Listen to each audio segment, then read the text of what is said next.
बड़ी अपडेट मेरठ से इस वक्त हमारे पास है। लोकदल और बसपा के कई नेता भारतीय जनता पार्टी में शामिल हो गए। यूपी भाजपा अध्यक्ष भूपेंद्र चौधरी ने उन्हें भाजपा की सदस्यता दिलाई। मेरठ सर्किट हाउस में आयोजित कार्यक्रम में यह सदस्यता इन्हें दिलाई गई है। बड़ी खबर, यह बड़ी अपडेट। राष्ट्रीय लोकदल और बसपा के कई नेता भाजपा में शामिल, उन्हें शामिल कराया है पार्टी में। भूपेंद्र चौधरी जो कि पार्टी के प्रदेश अध्यक्ष हैं, उन्होंने सर्किट हाउस में, मेरठ सर्किट हाउस में कार्यक्रम हुआ। उसी कार्यक्रम में इन वर्कर्स को जो कि आरएलडी और बीएसपी के हैं, बीजेपी की सदस्यता दिलाई गई। देखिए कैसे पार्टी का पटका पहनाया वहां पर पार्टी के प्रदेश अध्यक्ष भूपेंद्र चौधरी ने, और ये देखिए उनका स्वागत किया पार्टी में। ये राष्ट्रीय लोकदल और बहुजन समाज पार्टी के कार्यकर्ता हैं, भाजपा में शामिल हैं। ये बड़ी अपडेट मेरठ से। ये जो कार्यक्रम आप देख रहे हैं अपनी स्क्रीन पर, यह कार्यक्रम हुआ वहां पर मेरठ सर्किट हाउस में। भूपेंद्र चौधरी ने राष्ट्रीय लोकदल और बीएसपी के लोगों को भाजपा में शामिल कराया। इधर मेरठ पहुंचे भाजपा प्रदेश अध्यक्ष भूपेंद्र चौधरी ने यूपी में अपने सरकार के कामकाज की तारीफ की। उन्होंने कहा कि यूपी में लोग विकास के नाम पर वोट देंगे। उनसे जो खास बातचीत हमने की है वो आपको दिखाते हैं। विधानसभा उपचुनाव जीतने के लिए बीजेपी ने पूरी एक रणनीति के तहत काम कर रही है, और सबसे ज्यादा यदि किसी को परेशानी में डाल रखा है तो वो राष्ट्रीय लोकदल है। राष्ट्रीय लोकदल को एक के बाद एक झटके यहां पर दिए जा रहे हैं। खास बातचीत करने के लिए हमारे साथ बीजेपी के प्रदेश अध्यक्ष भूपेंद्र चौधरी जी हैं। तो ऐसे आपसे एक चीज जानना चाहूंगा कि देख रहे हैं कि लगातार खतौली की रणभूमि में तमाम आपके योद्धा उतरे हुए हैं, पूरी घेराबंदी कर रहे हैं। ऐसे में देख रहे हैं कि राष्ट्रीय लोकदल के कुनबे को छोटा करने और अपने कुनबे को बढ़ाने की जो वो है चीज चल रही है। भारतीय जनता पार्टी विचारधारा से जुड़े लोगों का समूह, और जो भी हमसे प्रभावित है हमारे विचार से, वो हमारे साथ है। हम ऑनलाइन सदस्यता कराते हैं, हमने किसी को सदस्य बनने से रोका नहीं आज तक। पिछले 2014 से हमारी ऑनलाइन मेंबरशिप शुरू हुई, उससे पहले हम लोग रसीदों के द्वारा सदस्यता करते थे। तो सबका स्वागत है। जो हमारे विचार से प्रभावित होकर हमारे साथ आ रहे हैं, हम सबको साथ लेकर चलेंगे, और सबके साथ लेकर संकल्प के साथ इस प्रदेश की और देश की बेहतरी के लिए भाजपा काम कर रही है और आगे भी करेगी।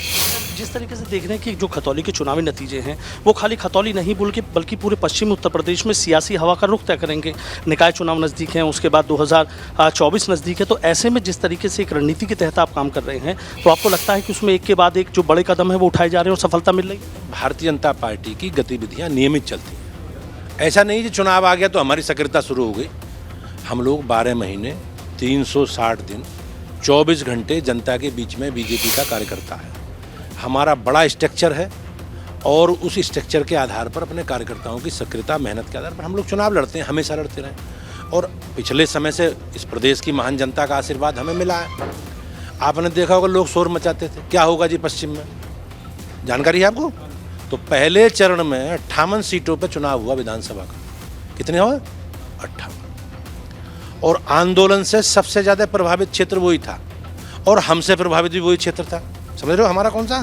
मेरठ, मुजफ्फरनगर, सहारनपुर, बागपत, हापुड़, शामली, गाजियाबाद, गौतम बुद्ध नगर। आप आगे बढ़ो बुलंदशहर, और आगे बढ़ो अलीगढ़, आगरा, मथुरा, हाथरस। ये 58 सीटें थी। पूरे प्रदेश में बीजेपी को सबसे सर्वाधिक स्ट्राइक रेट से सीटें यहीं जीती। हम 46 में से 58 सीटें, 58 में से 46 सीटें जीते। 50% से ज़्यादा वोट हमें मिला है। तो अब भाजपा किसी जाति वर्ग विशेष क्षेत्र की पार्टी नहीं है जी, हमारे साथ सब लोग हैं, और हम सबको साथ लेकर चल रहे हैं। बीजेपी का स्वरूप सर्वव्यापी और सर्वस्पर्शी है, और ये आपको निर्णयों में, पुराणों में भी परिलक्षित होता हुआ दिखाई देता है। और आगे भी जब परिणाम आएंगे तो निश्चित रूप से भाजपा बड़े अंतर से चुनाव जीतेगी। अच्छा, खतौली की बात करें तो जयंत चौधरी ने समाजवादी पार्टी से गठबंधन किया, अब आज़ाद समाज पार्टी से गठबंधन के लिए चंद्रशेखर भी वहाँ पहुँचे थे।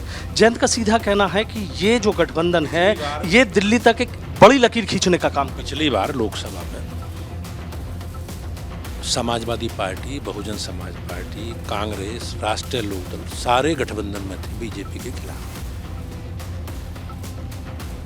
प्रदेश की जनता ने 51% वोट भाजपा को दिया। कितना दिया? पिछले 50 साल का असेसमेंट करो जी। कभी कांग्रेस को 60 में मिला होगा तो मिला होगा, उसके बाद किसी भी राजनीतिक दल को उत्तर प्रदेश में 50% वोट नहीं मिला। बीजेपी की नीतियां ऐसी हैं जो सबको प्रभावित कर रही हैं।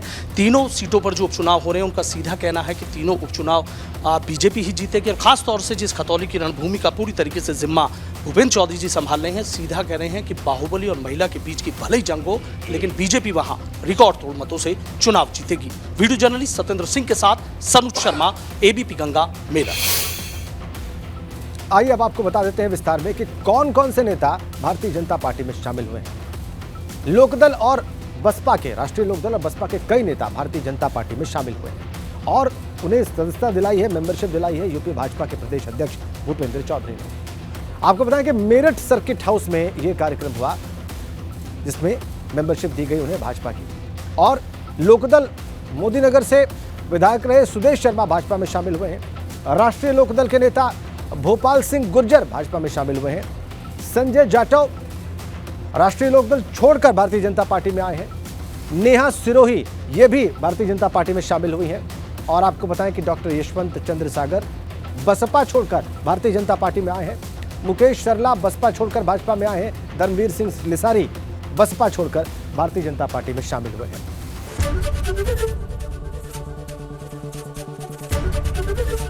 एबीपी गंगा, खबर आपकी, जुबान आपकी।